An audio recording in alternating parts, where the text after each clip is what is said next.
À la une de la presse africaine ce matin, direction le Rwanda, pour commencer avec le New Times.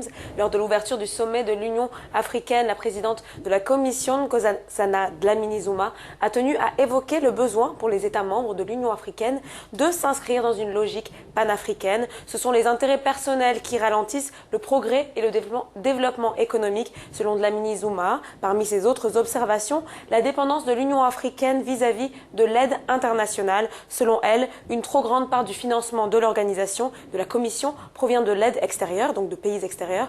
La réalité est que celui qui détient l'instrument est celui qui choisit la musique, a-t-elle averti.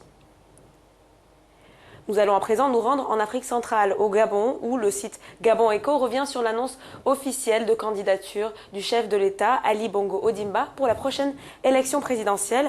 Avait-on besoin d'autant de bruit et d'agitation pour un dépôt de candidature? Je cite, c'est une question que se sont posées beaucoup apparemment dans le pays, dont l'opposition, qui a répondu par une contre-manifestation ce samedi, car le journal le rappelle, la majorité présidentielle a sorti l'artillerie lourde en termes de mobilisation dans un contexte politique tendu, car beaucoup contestent la légitimité d'Ali Bongo à se présenter à ces présidentielles.